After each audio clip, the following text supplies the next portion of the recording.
Corría el año 1944 y las fuerzas de Hitler en el frente oriental estaban siendo repelidas hacia la frontera alemana.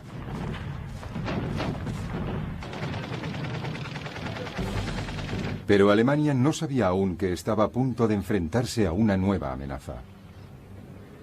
En el oeste, las fuerzas aliadas habían estado preparando durante meses la apertura de un nuevo frente en el noroeste de Francia. El entrenamiento de las fuerzas ya estaba en la fase final. Hitler lo había estado esperando desde hacía tiempo. Su problema era saber dónde y cuándo tendría lugar.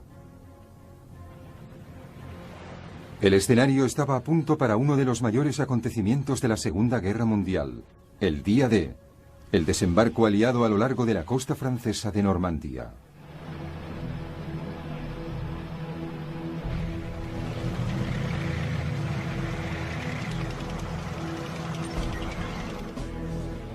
Desde los primeros años de la guerra, el primer ministro británico Winston Churchill estaba convencido de que en algún momento sería necesaria una invasión aliada de Europa del Norte.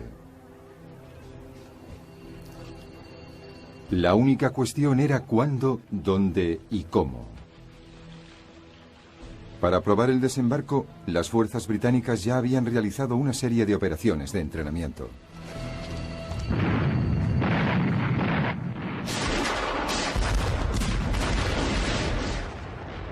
En diciembre de 1941, comandos británicos tomaban por asalto las islas Baxo, a la altura de la costa de Noruega, cuando el país estaba ocupado por los nazis.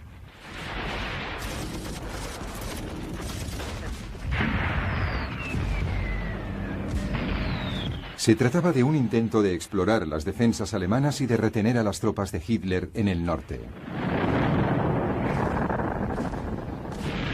Antes de retirarse, los comandos volaron una fábrica de aceite de pescado y las defensas costeras.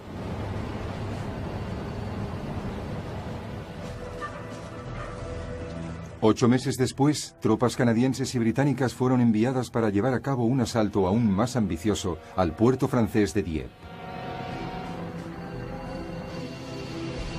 Esta operación también había sido planeada para explorar las defensas alemanas y proporcionar experiencia en combate a los canadienses.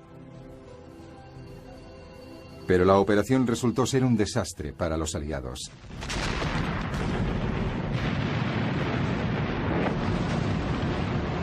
En cuanto las lanchas de desembarco se acercaron a la playa principal, fueron recibidas por el fuego fulminante del enemigo.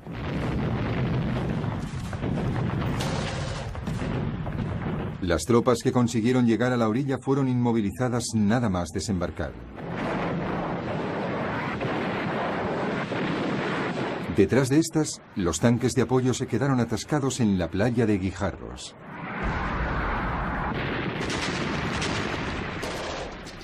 Algunos soldados consiguieron escalar el dique.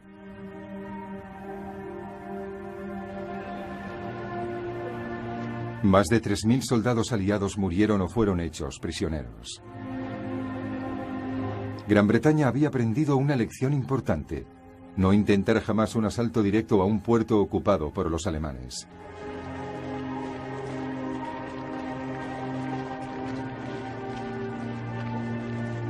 Y lo que era más importante, las autoridades militares británicas sabían ahora, tras el desastre de Dieppe, que nunca conseguirían tener éxito en un desembarco así.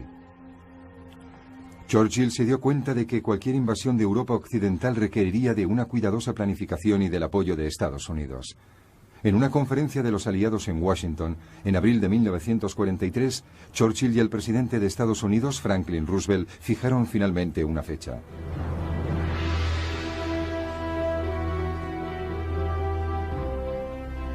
El día D, Operación Overlord, tal como se denominó formalmente la invasión de Francia por mar, tendría lugar en el verano de 1944. Pero cuando llegara el momento, los alemanes estarían preparados.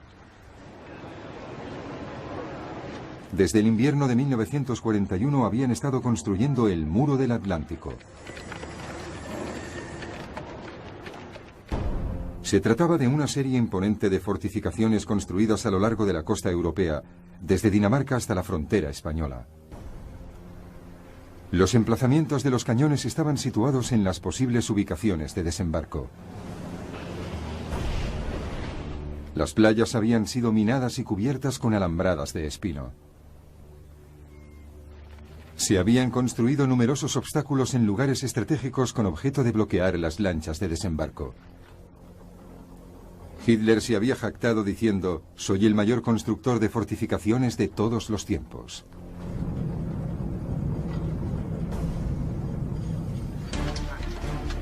En el verano de 1942, tras el ataque aliado a Dieppe, las obras en el muro del Atlántico se habían intensificado. Hitler había ordenado también un incremento en el número de soldados en la región. El comandante primero alemán en el oeste, el mariscal de campo Gerd von Rundstedt, había recibido 15 divisiones adicionales.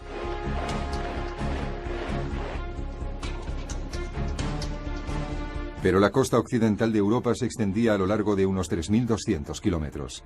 Von Rundstedt no disponía de la cantidad de hombres necesaria para proteger toda esta extensión. Se enfrentaba a una decisión difícil. ¿Dónde debía situar sus fuerzas ya extendidas al máximo para maximizar su efecto? La cuestión generó enconadas discusiones entre los dirigentes alemanes. Von Rundstedt propuso mantener una amplia fuerza de Panzers en reserva al noroeste de París. Así podría enviarla en caso de una eventual invasión en cuanto tuviese noticia de esta.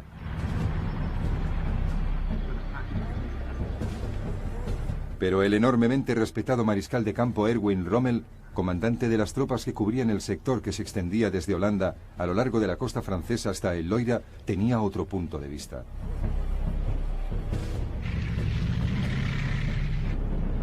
Le inquietaba el poder aéreo aliado. Rommel había visto actuar a la aviación cuando combatía a los británicos en el norte de África y le había causado una profunda impresión. Le preocupaba el hecho de que cualquier contraataque generalizado fuese rápidamente desarticulado por los aviones aliados mucho antes de poder entrar en acción. Rommel había inspeccionado el muro del Atlántico de Hitler y había encontrado que presentaba muchas deficiencias. Esto le había llevado a la conclusión de que el mejor lugar para situar los Panzers era lo más cerca posible de los lugares de desembarco más probables. De este modo, una invasión podría ser repelida inmediatamente antes de que el enemigo consiguiera establecer cabezas de puente. Hitler había transigido. A von Rundstedt se le había asignado una pequeña fuerza que podía mantener en reserva, aunque sería el propio Hitler quien tendría la última palabra respecto a cuándo ésta debería intervenir. El resto de las tropas suplementarias había sido dispersado a lo largo de toda la costa atlántica, de acuerdo con los deseos de Rommel. Resultaría ser la peor de todas las soluciones posibles. No había ni suficientes reservas ni suficientes tropas cerca de la costa. Pero en el otoño de 1943 nada de todo esto era tan evidente.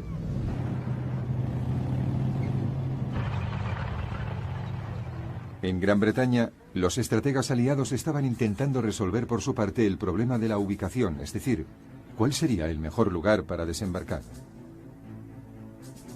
El jefe del Estado Mayor de Planificación, el general Frederick Morgan, comprendió enseguida que había dos opciones muy claras: el paso de Calais y Normandía. La del paso de Calais era claramente la favorita. Representaba la vía más corta para cruzar el mar y ofrecía la vía directa hacia Alemania.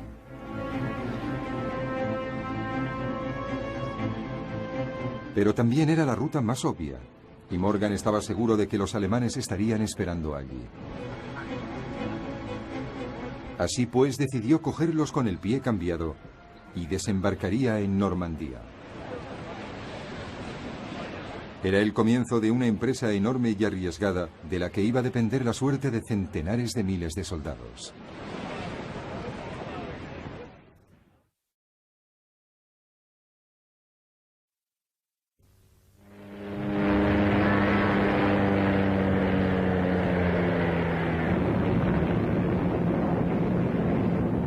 En el otoño de 1943, los aviones de reconocimiento aliados recorrieron las playas del norte de Francia.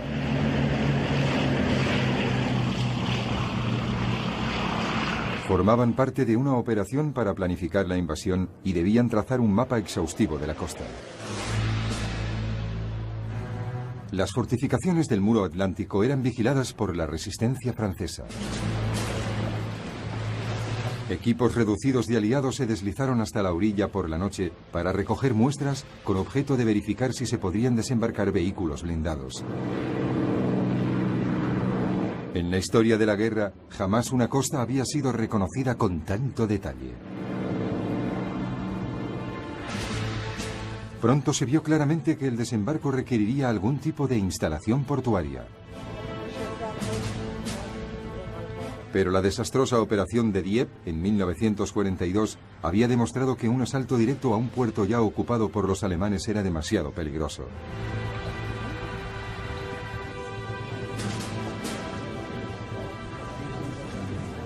Esto obligó a los mandos británicos a idear una alternativa ingeniosa.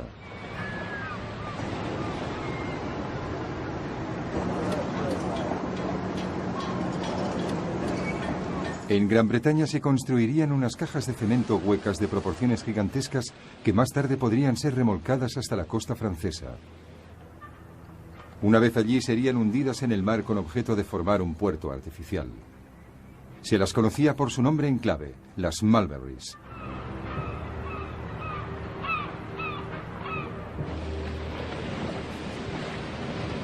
Las Mulberries serían abastecidas de combustible mediante un oleoducto transportado en unas bobinas gigantescas que se habría dejado caer hasta depositarse en el fondo del mar. Se le puso el nombre de Pluto, Pipeline Under the Ocean, oleoducto bajo el océano, y se extendería a lo largo de unos 160 kilómetros. La estación de bombeo situada en la isla de White fue disimulada como si fuese una fábrica de helados. Pero el asalto a Dieppe había revelado otro problema. ¿De qué manera se podría hacer avanzar a la primera oleada de tropas de las playas bajo fuego alemán y a través de las fortificaciones enemigas? El hombre encargado de solucionar este problema sería el general Percy Hobart, uno de los pioneros de la guerra blindada.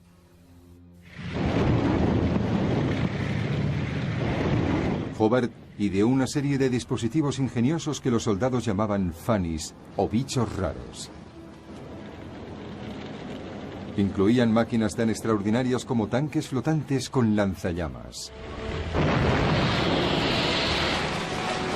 tanques con golpeadores de cadenas para desminar el terreno, el bobbin para hacer pistas de firme sólido sobre la arena o los guijarros,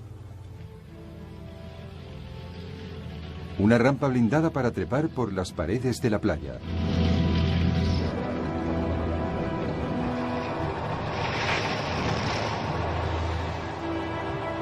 el Fashion Carrier o transportador Fashion para cruzar zanjas,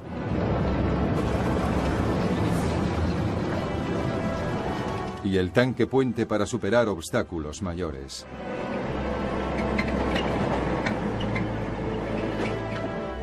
Pero aún quedaba un problema por resolver.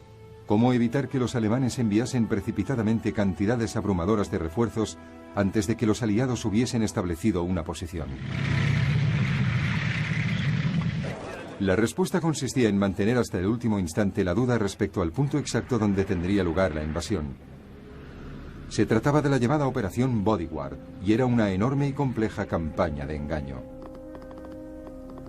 Agentes dobles alemanes en Gran Bretaña empezaron a enviar a Alemania cantidades ingentes de informaciones falsas, cuidadosamente coordinadas, que ponían de relieve que los principales desembarcos tendrían lugar en el paso de Calais, aunque un amago de ataque podría ser lanzado en Normandía.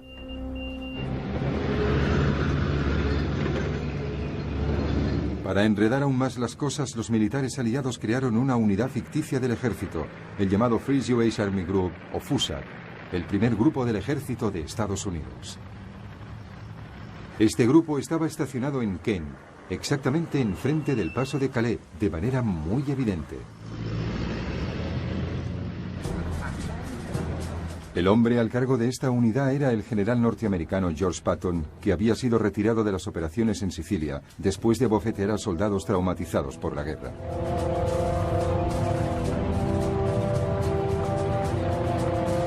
Patton era considerado por los alemanes como el general más agresivo que tenían los aliados, el hombre que todos esperaban dirigiría la invasión de Europa Occidental.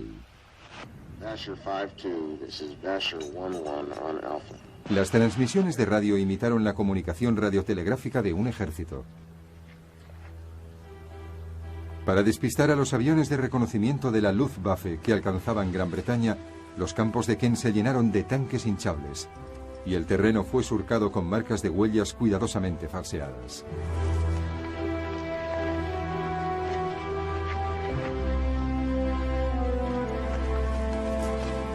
Había aviones ficticios hechos con madera y lona.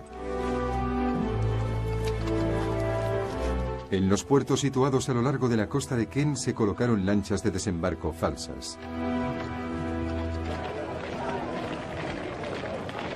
Había incluso tropas, aunque en realidad se trataba de unidades de refuerzo.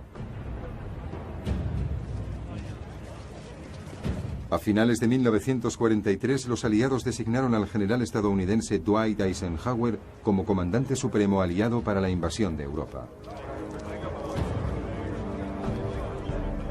El general británico Bernard Montgomery estaría al mando absoluto de las primeras tropas de asalto. El día D, tal como se acabó conociendo, se fijó para el 5 de junio de 1944.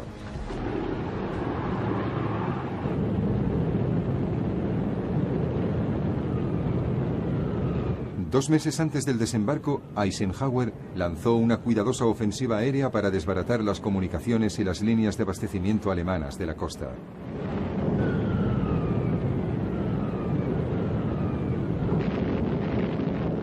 Una vez más se había planeado todo cuidadosamente para dar la impresión de que el verdadero objetivo aliado era la región de Calais.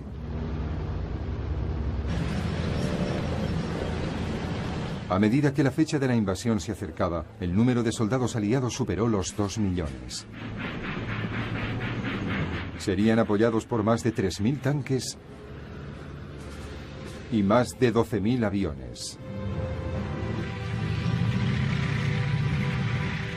Los alemanes eran conscientes de que la invasión era inminente, pero habían sido totalmente engañados por los falsos preparativos aliados en Kent y estaban convencidos de que el lugar más probable para el desembarco sería el paso de Calais.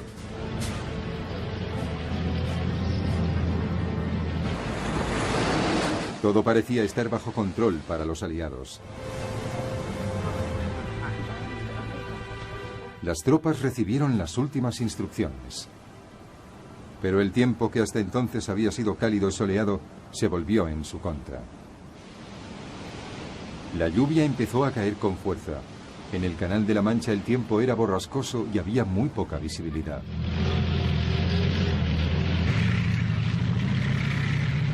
A pesar de ello, el 4 de junio de 1944, las tropas de asalto se embarcaron en las lanchas de desembarco y la armada, con más de 5.000 navíos, se hizo a la mar.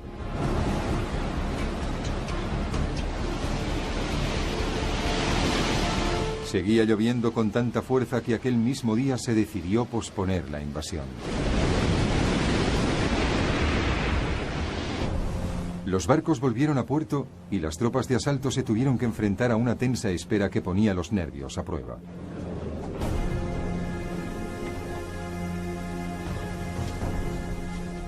Al día siguiente, temprano, los líderes militares se volvieron a reunir. Los comandantes navales y el general Montgomery estaban impacientes por llevar a cabo la operación. Pero los comandantes aéreos tenían dudas. Les preocupaba que la visibilidad no fuera suficiente para poder proporcionar un soporte aéreo efectivo. Tras un prolongado silencio, Eisenhower levantó la mirada y dijo: «De acuerdo, vamos allá».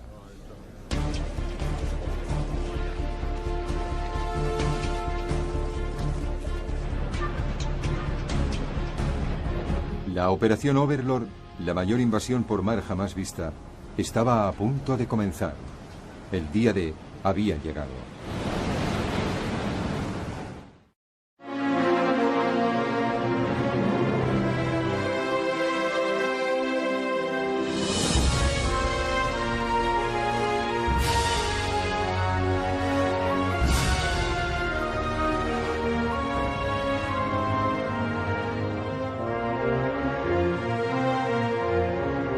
Pipeline Under the Ocean, oleoducto bajo el océano, y se extendería a lo largo de unos 160 kilómetros. La estación de bombeo situada en la isla de White fue disimulada como si fuese una fábrica de helados. Pero el asalto a Dieppe había revelado otro problema. ¿De qué manera se podría hacer avanzar a la primera oleada de tropas de las playas bajo fuego alemán y a través de las fortificaciones enemigas? El hombre encargado de solucionar este problema sería el general Percy Hobart, uno de los pioneros de la guerra blindada.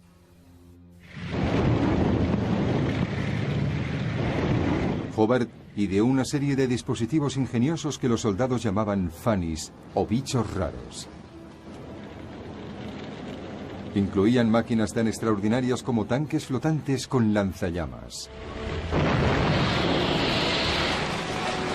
tanques con golpeadores de cadenas para desminar el terreno, el bobbin para hacer pistas de firme sólido sobre la arena o los guijarros, una rampa blindada para trepar por las paredes de la playa,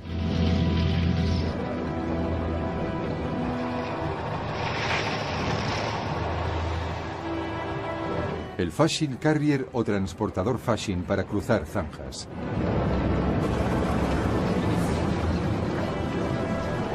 y el tanque puente para superar obstáculos mayores.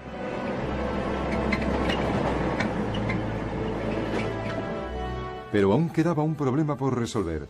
¿Cómo evitar que los alemanes enviasen precipitadamente cantidades abrumadoras de refuerzos antes de que los aliados hubiesen establecido una posición? La respuesta consistía en mantener hasta el último instante la duda respecto al punto exacto donde tendría lugar la invasión. Se trataba de la llamada Operación Bodyguard y era una enorme y compleja campaña de engaño.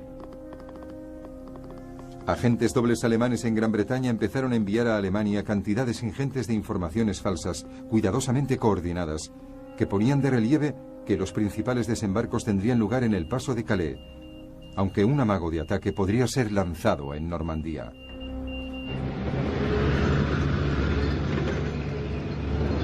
Para enredar aún más las cosas, los militares aliados crearon una unidad ficticia del ejército, el llamado Free Jewish Army Group, o FUSAR, el primer grupo del ejército de Estados Unidos.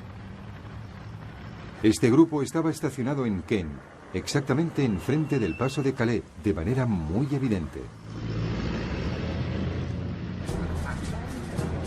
El hombre al cargo de esta unidad era el general norteamericano George Patton, que había sido retirado de las operaciones en Sicilia. Después, las Mulberry serían abastecidas de combustible mediante un oleoducto transportado en unas bobinas gigantescas que se habría dejado caer hasta depositarse en el fondo del mar. Se le puso el nombre de Pluto, Pipeline Under the Ocean, oleoducto bajo el océano, y se extendería a lo largo de unos 160 kilómetros. La estación de bombeo situada en la isla de White fue disimulada como si fuese una fábrica de helados. Pero el asalto a Dieppe había revelado otro problema.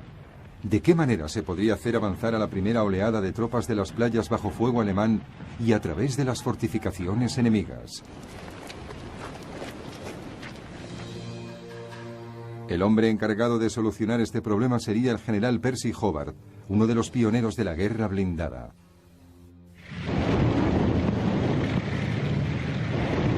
Hobart ideó una serie de dispositivos ingeniosos que los soldados llamaban funnies o bichos raros. Incluían máquinas tan extraordinarias como tanques flotantes con lanzallamas, tanques con golpeadores de cadenas para desminar el terreno, el bobbin para hacer pistas de firme sólido sobre la arena o los guijarros, una rampa blindada para trepar por las paredes de la playa,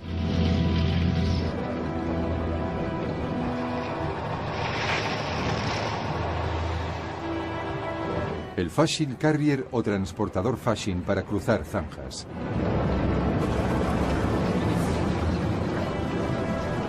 y el tanque puente para superar obstáculos mayores.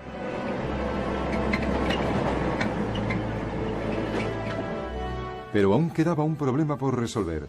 ¿Cómo evitar que los alemanes enviasen precipitadamente cantidades abrumadoras de refuerzos antes de que los aliados hubiesen establecido una posición. La respuesta consistía en mantener hasta el último instante la duda respecto al punto exacto donde tendría lugar la invasión. Se trataba de la llamada Operación Bodyguard y era una enorme y compleja campaña de engaño. Agentes dobles alemanes en Gran Bretaña empezaron a enviar a Alemania cantidades ingentes de informaciones falsas, cuidadosamente coordinadas, que ponían de relieve que los principales desembarcos tendrían lugar en el paso de Calais, aunque un amago de ataque podría ser lanzado en Normandía.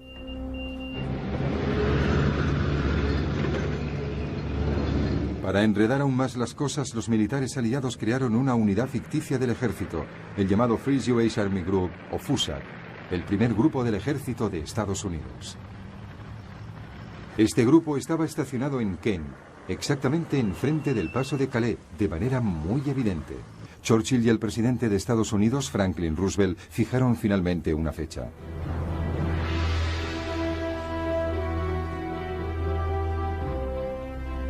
El día de Operación Overlord, tal como se denominó formalmente la invasión de Francia por mar, tendría lugar en el verano de 1944. Pero cuando llegara el momento, los alemanes estarían preparados. Desde el invierno de 1941 habían estado construyendo el Muro del Atlántico. Se trataba de una serie imponente de fortificaciones construidas a lo largo de la costa europea, desde Dinamarca hasta la frontera española. Los emplazamientos de los cañones estaban situados en las posibles ubicaciones de desembarco. Las playas habían sido minadas y cubiertas con alambradas de espino. Se habían construido numerosos obstáculos en lugares estratégicos con objeto de bloquear las lanchas de desembarco. Hitler se había jactado diciendo: «Soy el mayor constructor de fortificaciones de todos los tiempos».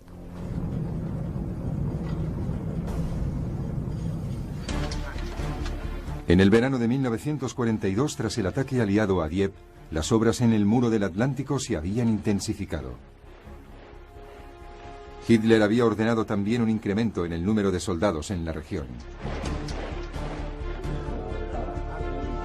El comandante primero alemán en el oeste, el mariscal de campo Gerd von Rundstedt, había recibido 15 divisiones adicionales.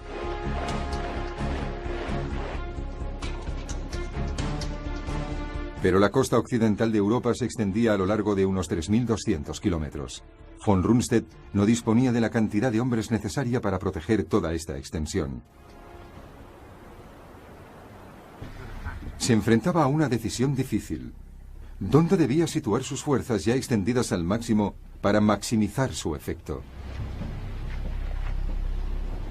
La cuestión generó enconadas discusiones entre los dirigentes alemanes. Von Rundstedt propuso mantener una amplia fuerza de Panzers en reserva al noroeste de París. Así podría enviarla en caso de una eventual invasión en cuanto tuviese noticia de esta.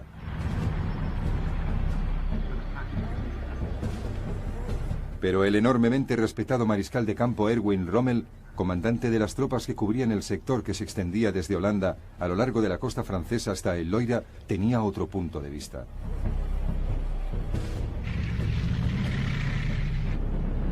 Le inquietaba el poder aéreo aliado.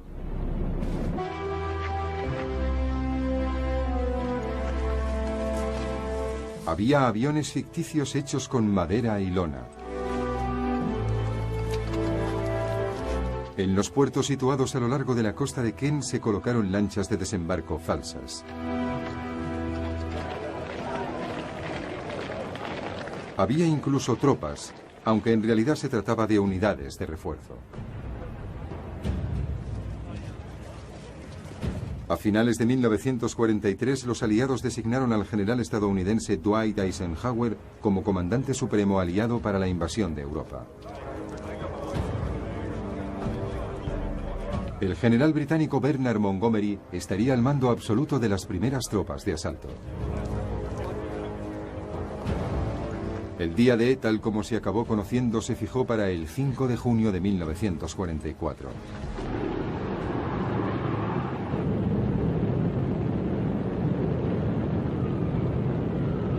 2 meses antes del desembarco, Eisenhower lanzó una cuidadosa ofensiva aérea para desbaratar las comunicaciones y las líneas de abastecimiento alemanas de la costa.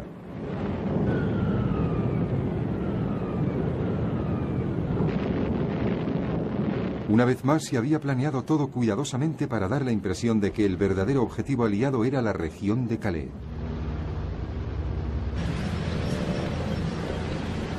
A medida que la fecha de la invasión se acercaba, el número de soldados aliados superó los 2 millones. Serían apoyados por más de 3.000 tanques y más de 12.000 aviones. Los alemanes eran conscientes de que la invasión era inminente, pero habían sido totalmente engañados por los falsos preparativos aliados en Caen y estaban convencidos de que el lugar más probable para el desembarco sería el paso de Calais.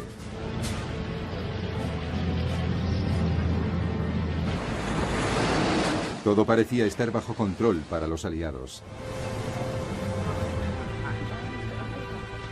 Las tropas recibieron las últimas instrucciones. Pero el tiempo, que hasta entonces había sido cálido y soleado, se volvió en su contra. La lluvia empezó a caer con fuerza. En el Canal de la Mancha el tiempo era borrascoso y había muy poca visibilidad.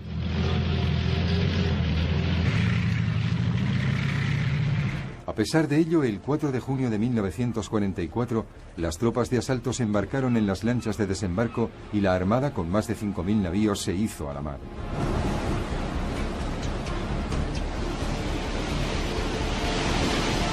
Seguía lloviendo con tanta fuerza que aquel mismo día se decidió. Pero la costa occidental de Europa se extendía a lo largo de unos 3.200 kilómetros. Von Rundstedt no disponía de la cantidad de hombres necesaria para proteger toda esta extensión. Se enfrentaba a una decisión difícil. ¿Dónde debía situar sus fuerzas ya extendidas al máximo para maximizar su efecto? La cuestión generó enconadas discusiones entre los dirigentes alemanes.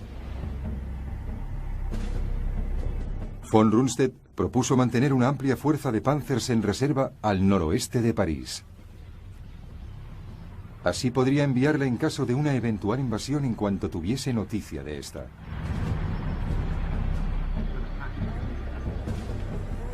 Pero el enormemente respetado mariscal de campo Erwin Rommel, comandante de las tropas que cubrían el sector que se extendía desde Holanda a lo largo de la costa francesa hasta el Loira, tenía otro punto de vista.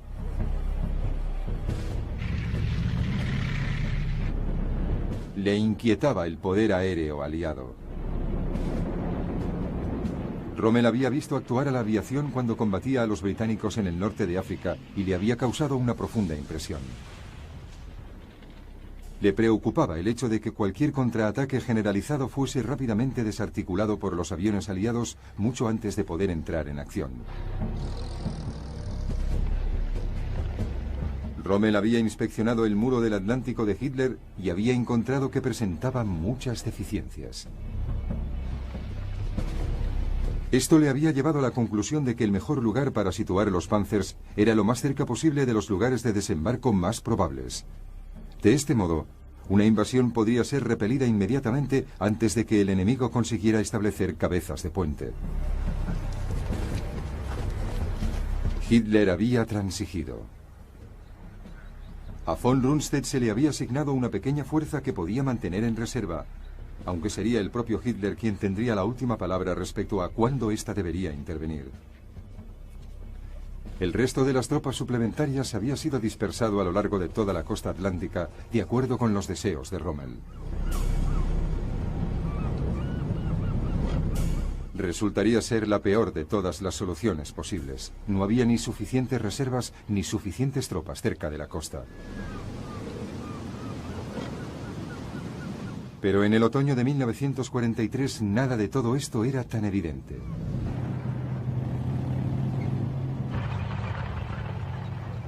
En Gran Bretaña, los estrategas aliados estaban intentando resolver por su parte el problema de la ubicación, es decir, ¿cuál sería el mejor lugar para desembarcar?